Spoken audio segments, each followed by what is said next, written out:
pour une nouvelle vidéo et aujourd'hui on va donc se pencher sur le budget du mois d'avril. Et oui, le mois de mars donc arrive à sa fin, il est donc temps de préparer le budget du mois d'avril. Alors en tout cas me concernant, j'ai trouvé que le mois de mars était particulièrement long et du coup je suis quand même contente de voir que la fin arrive. Donc là aujourd'hui j'ai donc préparé mon budget pour le mois d'avril, je vais donc tout vous dévoiler. On va donc regarder ça ensemble. Allez c'est parti, let's go, on y va, on se penche sur le budget d'avril. Voici donc le budget pour le mois d'avril. Alors comme vous le savez, je ne vous montre jamais ni les rentrées ni les crédits dettes et donc on va tout de suite regarder les dépenses fixes. Alors au niveau des dépenses fixes, on a donc les assurances. Alors ici c'est un gros poste chez nous parce que c'est vrai qu'on a quand même pas mal d'assurances. Donc ici on est à 210 €.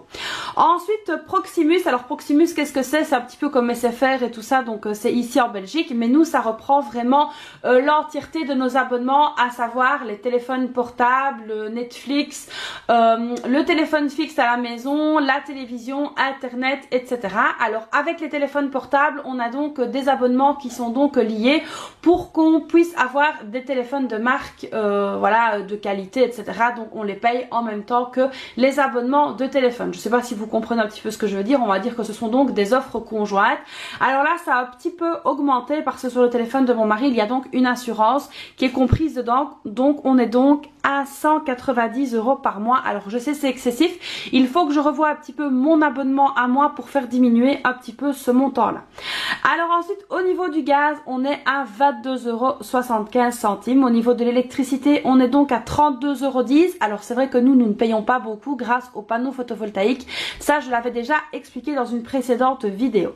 Au niveau de la voiture, on est à 267,44 €. Donc ça je l'avais déjà expliqué, c'est donc un leasing. Alors ensuite au niveau de l'hôpital, donc là je prévois toujours 50 € parce qu'il y a toujours des petites factures supplémentaires qui arrivent et qui me sont remboursées en fait par après par l'assurance, enfin en partie, parce que parfois il y a des choses que je dois payer moi-même, mais ce sont des petites sommes comme 2 € et quelques.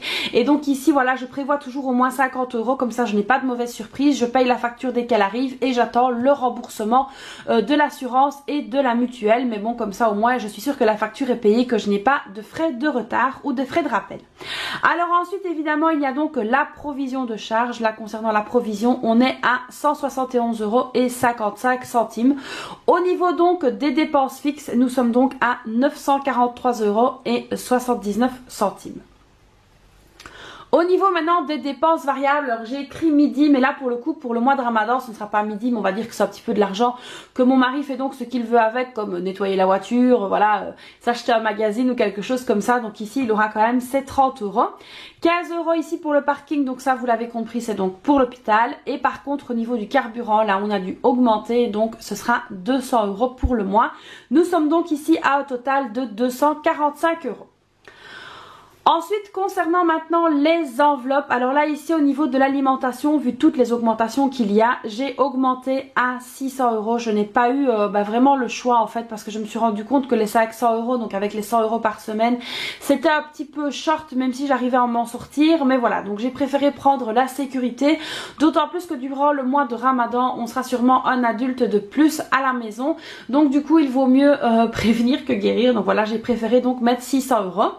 Dans entretien et hygiène, là ce ne sera que 40 €, j'ai diminué un petit peu. Au niveau de la beauté, 60 €, ça ne bouge pas. Alors au niveau de l'école, 60 €, pourquoi? Parce qu'il y aura donc 2 semaines de congé, donc 2 semaines de cantine en moins, 2 semaines de prof de maths en moins, donc du coup 60 € pour l'école.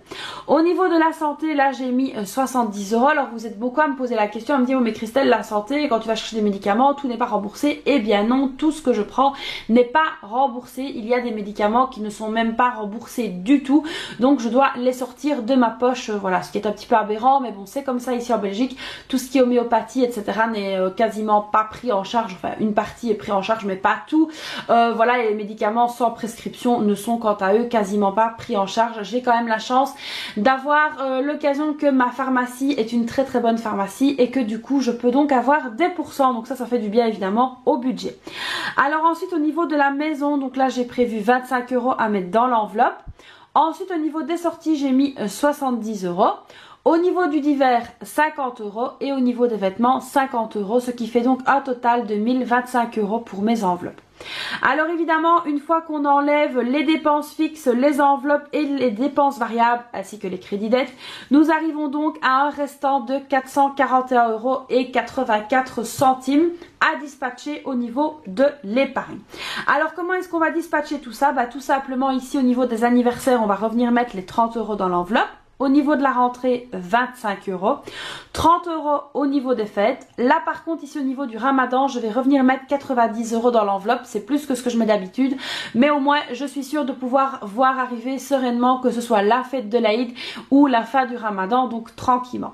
Au niveau du dentiste, 20 €, au niveau du challenge, 125, donc c'est l'enveloppe challenge que j'ai quand je n'ai pas la possibilité avec mes enveloppes de terminer, je mets donc ici une enveloppe challenge et évidemment si cette enveloppe là reste fin du mois, je remets la différence dans mes différents challenges et ici en l'occurrence c'est le challenge des 100 enveloppes.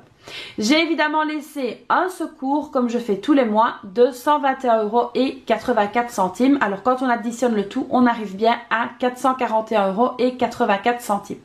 Alors vous m'avez aussi très souvent posé la question de me dire, oui mais le dentiste, certaines choses sont remboursées. Oui, c'est vrai, mais je préfère avoir donc la somme avec moi pour pouvoir justement anticiper les paiements plutôt que de devoir faire face à des frais de rappel. Alors ici mes filles ont donc leur appareil qui a été posé et voilà, l'assurance n'est donc pas encore intervenue. Donc voilà, c'est très très long. Donc du coup, plutôt que d'avoir des rappels ou des choses comme ça, je préfère directement éliminer les factures en ayant l'argent avec moi. Comme ça, je suis tranquille. Donc c'est pour ça que je fais aussi ça. Maintenant c'est assez embêtant au niveau de la mutuelle et des assurances qu'ils aient un retard comme ça, mais on ne peut rien faire, donc voilà, il vaut mieux être prudent. Donc évidemment une fois qu'on a fait le total des épargnes, on arrive bien à un montant de 0, donc notre budget à base de 0 est bien respecté. Alors vous êtes aussi nombreux à me poser la question, à me dire, oh, mais tu laisses quand même 121 € ici, 84 pour le coup sur le compte, donc c'est pas vraiment un budget à base de 0. Alors si, parce qu'ils sont donc attribués, ils ont donc une destination bien définie, c'est-à-dire que c'est un secours. Alors qu'est-ce que j'entends par secours? Si par exemple on a quelque chose d'imprévu, quelque chose que j'ai oublié, quelque chose voilà qui ne se passe pas vraiment comme on l'a prévu, on a de toute façon ce fameux secours là. Alors j'avais donc expliqué que chaque montant a donc sa propre destination. Ici en l'occurrence les 121 c'est donc la destination secours en cas de problème. Alors évidemment sur le compte bancaire, une fois que le mois est donc terminé, j'avais donc expliqué que j'avais un compte épargne que j'appelais mon compte épargne poubelle entre guillemets et je verse tout dès qu'il reste quelque chose sur ce compte là. Donc si par exemple je n'ai pas touché au secours, il y aura donc évidemment 121,84 € qui partiront sur le compte épargne dit poubelle entre guillemets, et donc c'est comme ça que j'arrive à m'en sortir. Alors parfois ça peut être des sommes complètement aberrantes, parfois ça peut être des sommes justes, mais c'est vrai que très souvent il y a des sommes avec des virgules et comme ça va sur le compte épargne, ce n'est pas vraiment très très grave. Donc voilà ici comment j'ai donc défini mon budget pour le mois d'avril, comment on va donc un petit peu s'organiser. Alors c'est vrai qu'ici on va devoir jongler différemment avec la nourriture parce qu'il y a donc le fameux mois de Ramadan, mais là bon je vous ai donc expliqué ça dans la vidéo budget de Ramadan. D'ailleurs si vous l'avez pas vu, je vous la remets dans le petit juste ici, n'hésitez donc pas à aller la voir, comme ça vous donnera donc une idée de comment je vais m'organiser pour le mois de Ramadan. Donc voilà les amis, mon budget du mois d'avril est donc fait, il est donc ficelé. Donc je vous ai un petit peu expliqué différents petits points avec lesquels on me posait très souvent des questions. Donc voilà un petit peu moi pour le mois d'avril comment ça va se passer. Alors j'espère que chez vous, vous avez également préparé votre budget. C'est vraiment très très important chaque mois de vous y pencher. Alors c'est vrai qu'encore très souvent je vois des personnes me dire, ah oui mais moi j'ai fait mon budget à l'année et je m'en sors très bien comme ça. Alors oui, on s'en sort très bien comme ça jusqu'au jour où.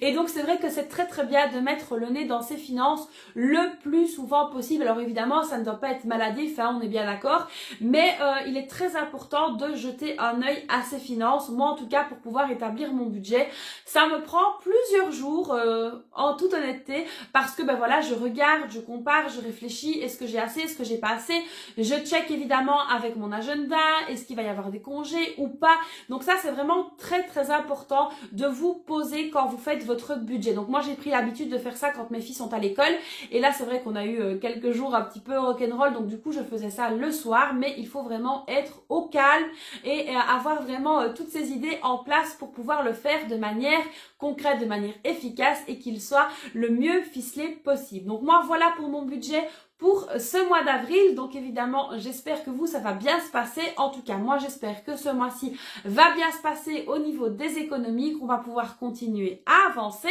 J'espère donc que cette vidéo vous aura plu tout simplement. N'hésitez donc pas, vous le savez, à liker, à vous abonner à ma chaîne, à activer la petite cloche, à me laisser un petit commentaire. N'hésitez pas à rejoindre mon groupe Facebook qui s'appelle Mieux gérer son budget, où vous pouvez évidemment poser toutes vos questions que vous, voilà, toutes les interrogations que vous avez par rapport à votre budget.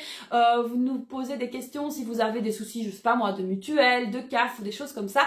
N'hésitez pas donc à nous rejoindre sur le groupe pour pouvoir avoir un max d'informations. Donc voilà les amis, je vous fais donc plein de bisous et puis je vous dis à très vite pour une prochaine vidéo. Bye bye!